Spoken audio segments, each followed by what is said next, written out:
Hello guys, இன்றைக்கி நம்ம இந்த வீடியோவில் எதை பற்றி பார்க்க போகிறோம் அப்படின்னா ஒரு சின்ன மோட்டிவேஷனை பற்றி தான் வந்து பார்க்க போகிறோம்.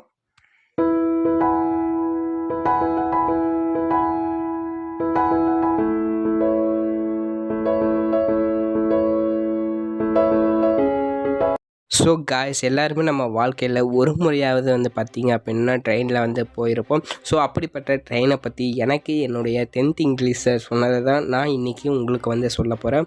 ஸோ ஒரு ரயிலானது வந்து பார்த்திங்க அப்படின்னா ஃபஸ்ட்டு மூவ் ஆகும்போது ஐ கேனாட் டூ இட் அப்படிங்கிற ஒரு மனநிலையில் வந்து பார்த்திங்க அப்படின்னா மூவ் ஆகும் அப்படின்னு வந்து அவர் அன்றைக்கி சொன்னார்.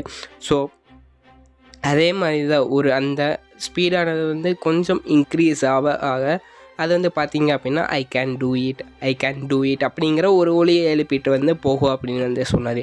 ஸோ இந்த இதில் வந்து அது ஒலி எழுப்பது வந்து பார்த்திங்க அப்படின்னா நம்மளை பொறுத்து தான். ஸோ நாம் என்ன நினைக்கிறோமோ அதை பொறுத்து தான் நம்மளுக்கு வந்து அது வந்து காதில் கேட்கும். நம்மளுடைய வாழ்க்கையிலும் நம்மளுக்கு இருக்கிற எல்லாமே இதே மாதிரி இந்த ரயில் மாதிரி தாங்க. ஸோ ஏன் அப்படி சொல்கிறேன் அப்படின்னா, நாம் எந்த ஒரு விஷயத்தையும் செய்யும்போது வந்து பார்த்திங்க அப்படின்னா நமக்குள்ளே ஒரு மனநிலை வந்து இருக்கும். ஸோ இது என்னால் செய்ய முடியுமா, இது என்னால் கண்டிப்பாக வந்து செய்ய முடியாது. ஸோ அப்படிங்கிற மனநிலை நம்ம எல்லாத்துக்குள்ளேயும் கண்டிப்பாக வந்து இருக்குங்க. ஸோ அப்படிப்பட்ட மனநிலையில் வந்து இருக்கும்போது வந்து நாம் ஒரு விஷயத்தை செய்கிறோம் அப்படின்னா அது வந்து தப்பாக தான் வந்து போகும்.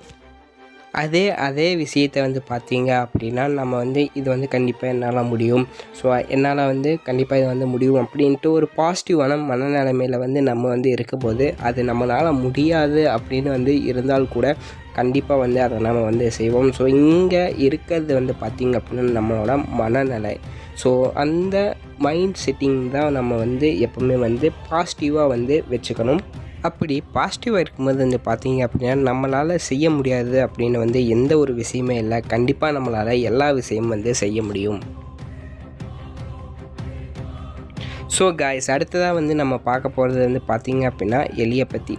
ஸோ எலி அப்படிங்கிறது வந்து பார்த்திங்க அப்படின்னா அந்த இதை வந்து நினச்சாவே நம்மளுக்கு வந்து எல்லாத்துக்கும் ஒன்று தோணும். ஸோ என்ன அப்படின்னா டேமேஜ். ஸோ அது வந்து பார்த்திங்க அப்படின்னா நம்மளோட நிறையா பொருட்களை வந்து அதோட பல்லை வச்சு ரொம்பவுமே வந்து டேமேஜ் வந்து பண்ணிடும்.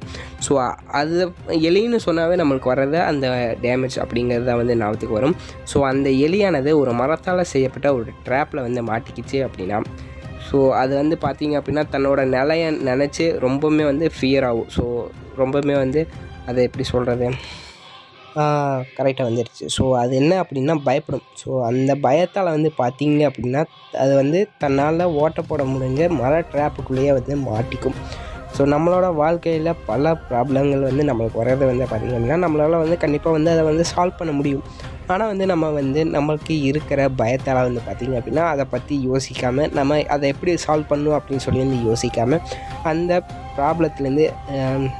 ப்ராப்ளத்தை பற்றியே வந்து யோசிப்போம். ஸோ அதனால வந்து எந்த ஒரு சொல்யூஷனும் வந்து கிடைக்க போகிறதில்ல. ஆனால் அந்த ப்ராப்ளத்தை வந்து கண்டிப்பாக வந்து நம்மளால் வந்து சால்வ் பண்ண வந்து முடியும். ஸோ கண்டிப்பாக நம்மளால் சால்வ் பண்ண முடியாது அப்படின்னு வந்து எதுவுமே வந்து இல்லை. நம்ம முயற்சி செஞ்சால் எதாக இருந்தாலும் வந்து பார்த்திங்க அப்படின்னா சால்வ் வந்து பண்ணலாம். ஸோ ட்ரை பண்ணுங்கள். நீங்களும் கண்டிப்பாக வந்து நீங்களும் வந்து எல்லா ப்ராப்ளங்களையும் வந்து சால்வ் பண்ணி அதிலேருந்து வெளியே வருவீங்க அப்படிங்கிற நம்பிக்கை எனக்கு இருக்குது. ஸோ தொடர்ந்து என்னுடைய சேனலுக்கு இந்த சப்போர்ட் வந்து நீங்கள் வந்து தந்துட்டு இருங்க. ஸோ தேங்க்யூ ஃபார் வாட்சிங். இந்த வீடியோவை உங்கள் ஃப்ரெண்ட்ஸ் அண்ட் ஃபேமிலிக்கு வந்து ஷேர் பண்ணுங்கள்.